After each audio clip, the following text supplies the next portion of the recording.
There is much to be learned from people who have lived on this land much longer than we have. A knowledge that manifests itself not only in their relationships with nature, their songs and epics, their technology and creations, but in their very survival.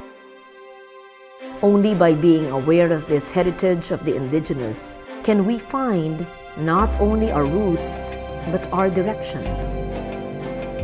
Their pride and ours, captured in one word, Dayaw.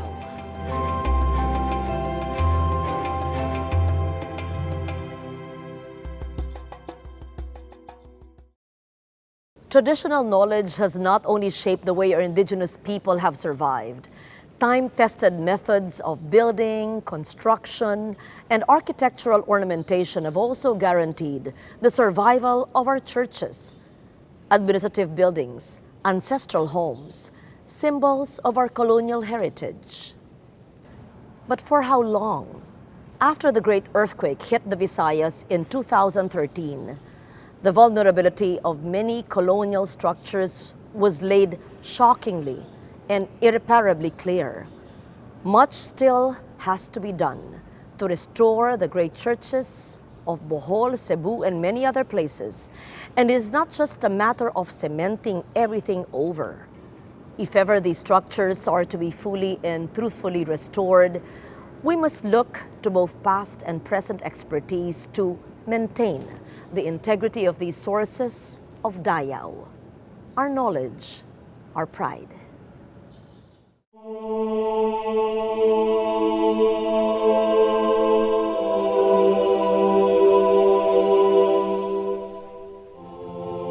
We all felt deeply disturbed upon viewing these images.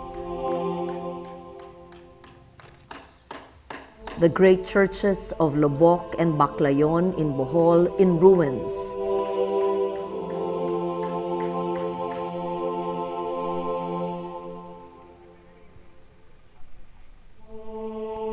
Nature had done in a few terrible minutes what war and revolution and centuries of devotion and daily use had failed to do. Laid waste to buildings that brought together faith, history, culture, art, and memory.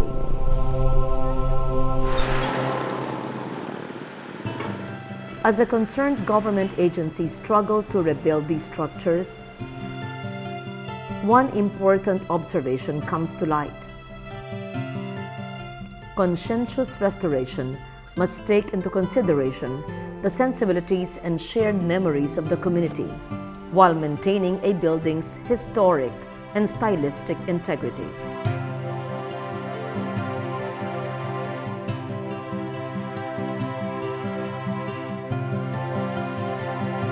This is a very, very opportune time to go back to our basics. Now, we have to know exactly how do we define our heritage. Is our heritage just the structure? Or is the heritage also the intangibles in the traditions of the community? When you talk about the church, do you talk about the stone? Do you talk about the timber only? Or do you talk about the processions and the masses and the marriages and all this? Is that the church? Structure is also as good as its technology. It's everything. There are just so many things that you have to research. So when your church gets declared by the National Historical Commission of the Philippines or the National Museum or NCCA, you don't just get declared just overnight. You submit this voluminous database about the structure, the measurements, the history, maybe the meaning to the people, all different aspects about that particular site. When many of the structures in Bohol fell, many structures have already been well documented. That's a very, very good scenario for what happened because finally we had something to work on. Zerrudo points out that it isn't just natural calamities that can obliterate heritage. Even more pressing is civil unrest and ideological conflict. Now, many of our structures, whether here in the Philippines or abroad, because of the conflicts, the assaults, areas like in Syria, in Iraq, in Yemen, the burning of the Timbuktu libraries in Mali. All of this really provide us new ways of looking at things because you have to reconstruct it because these are memories of the people. People will try to regain back their memory, no? And their memory is very much attached to the fabric of that particular place. So these are new philosophies that will be evolving very soon. Memory, your idea of authenticity, that will be challenged. In a time when nature's new norm includes earthquakes and storms of unimagined intensities, a visit to two important colonial heritage sites shows us just how much work has to be done to build the database and map the sites that should never, ever be just a memory.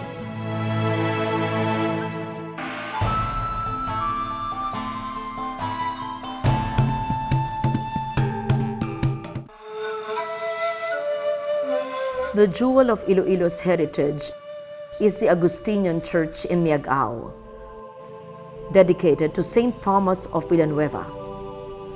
Although his santo occupies the center niche, it is the relief directly above that is truly eye-catching.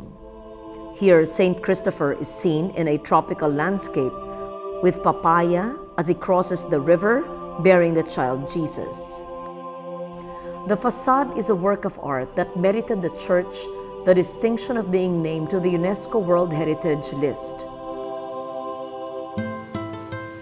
The stone used was carbonaceous sandstone, a variety known for its honey color.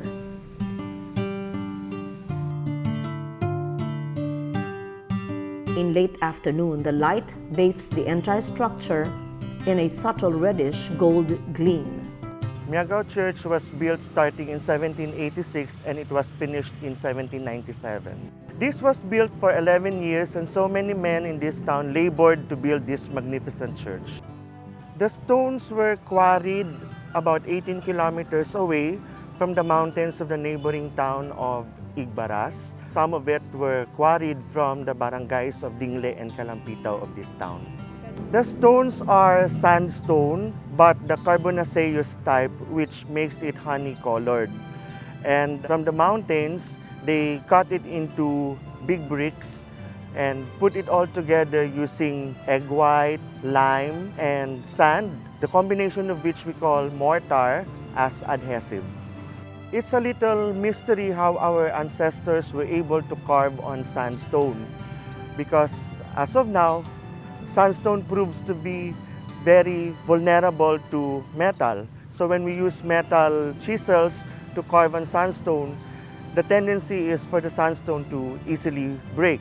I think our ancestors were able to develop a kind of technology where the boulders of sandstone were immersed first on water to soften it a little bit, and then they carve it using heavy friction with wood materials. One of the geohazards recorded in this church is the settlement due to the accumulation of moisture. As we can see, the walls of this church are made of heavy-duty materials, but deep inside it are plain rubble and mixed stone materials. So it's very vulnerable to the trappment of moisture. And through the years, moisture is trapped inside, so it has to be let in order to declog the walls and to minimize the weight of the whole structure that goes against the soil underneath. The Church of San Joaquin in Iloilo is another Augustinian jewel that must be preserved. The facade depicts a long-forgotten but important Spanish victory, the Battle of Tetuan in Morocco, in which the Moors were defeated. Built from coral stone in the 19th century, the story of its construction is part of the community memory. This church was constructed using coral blocks hauled from Punta Malagting at Barangay Kataan, part of the town of San Joaquin. It was brought to this town using bamboo raft, and the San Joaquinons have to haul that from the water's edge all the way to the area where the church is now presently located. The bell tower was destroyed during the 1948 earthquake. But as of now, we were just trying to restore the facade. It was done through the supervision of the National Historical Commission of the Philippines, and we had to use the local materials to bring that back again. And we used a lot of lime and yellow sandstone and egg white to replace or restore the losses on the facade. And as regards to the color, we had to use the original material, or you have to be very, very close to the original material, which was used by the builder of this church. So to bring back the red tint, we had to use the red bricks we found all over the place, and the blue color used the blue Siwaragan stone we hauled from the river of Siwaragan. We had to use a bit of grumbacher to bring back the desired blue tint on the facade.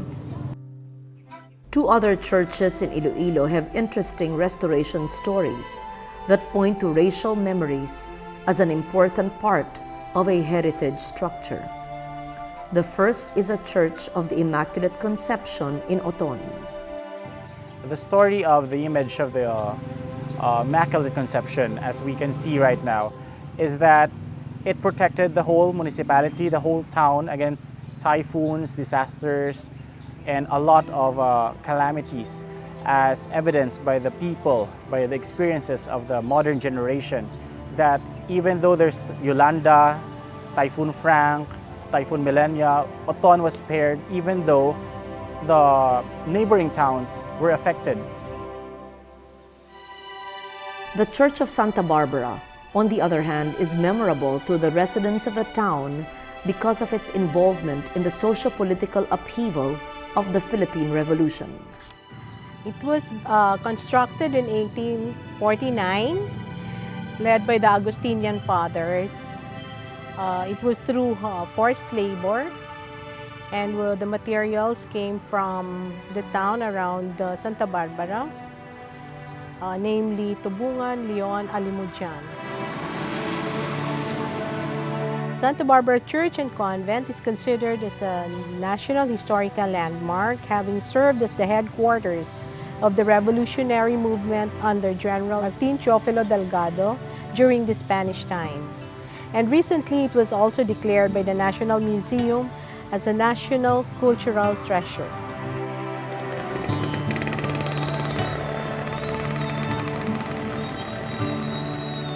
Community and local government efforts will be very important in undertaking the cultural mapping that must be the norm for all heritage sites.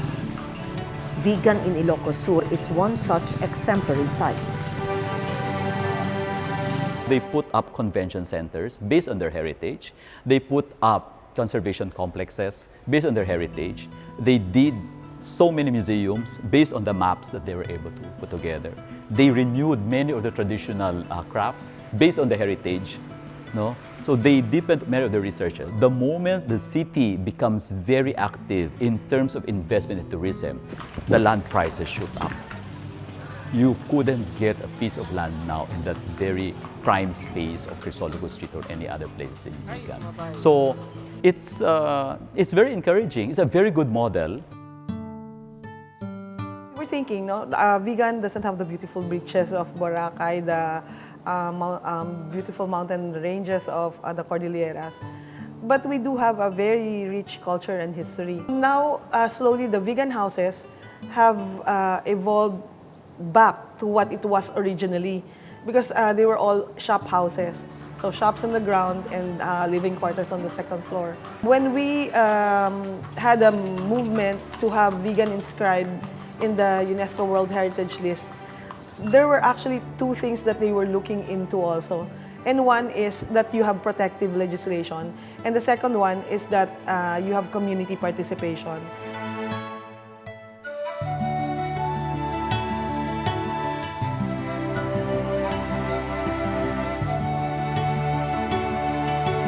Vigan and Iloilo are only 2 heritage sites in an archipelago so rich in important cities, towns, and structures. Through the efforts of the Escuela Taller, a new generation of craftsmen, artisans, and technicians are being prepared for the important work of preservation.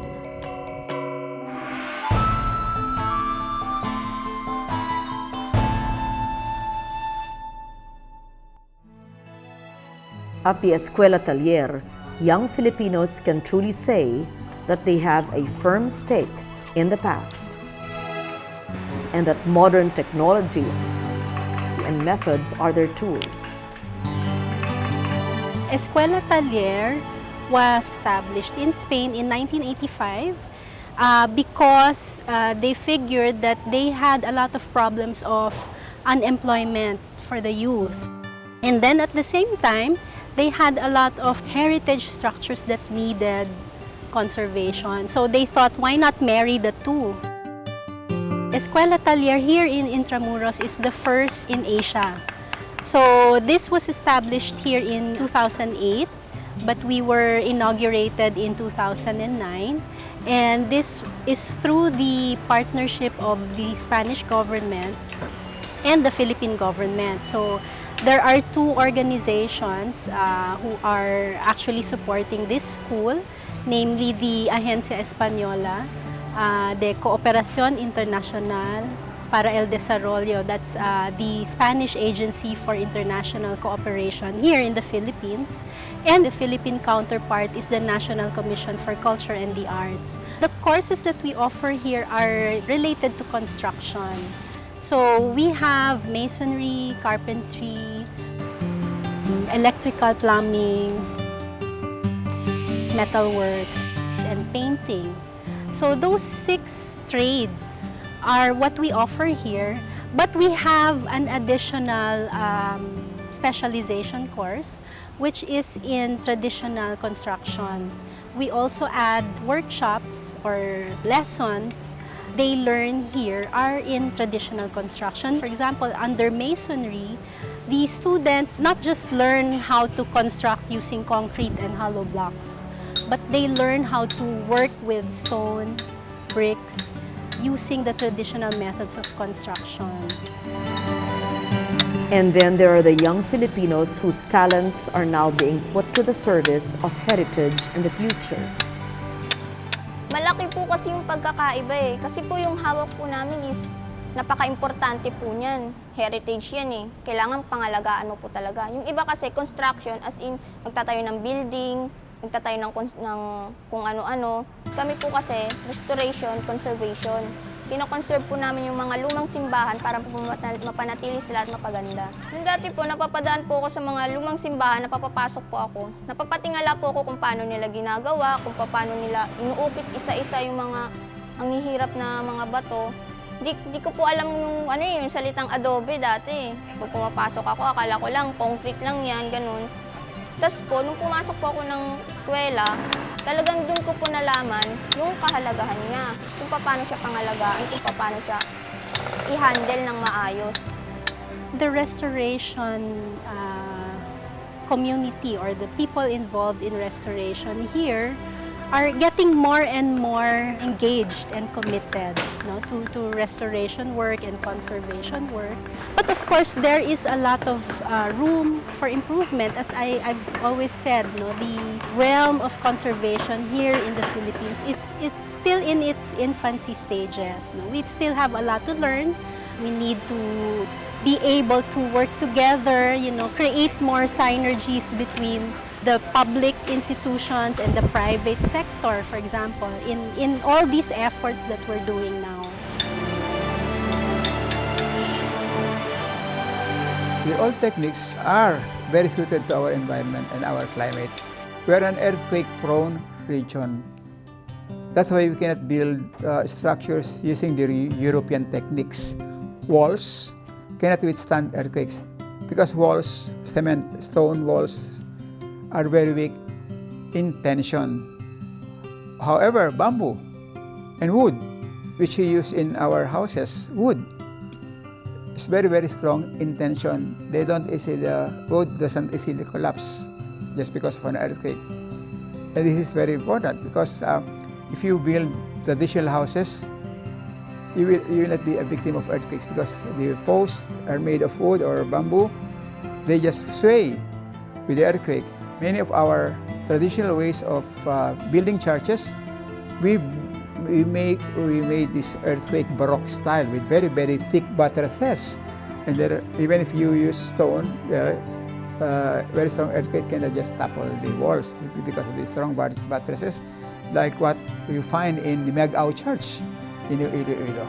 This is what we call earthquake Baroque. In other words, there's wisdom in our traditional ways because they are adapted to our climate, not transplanted from other countries. Imagine whole communities involved and engaged in the preservation of our heritage sites.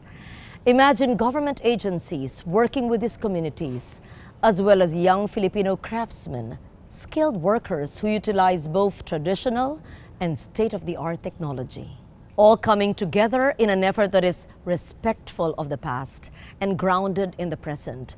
A nation united in the conservation efforts of the heritage sites that are sources of Dayaw, our knowledge, our pride.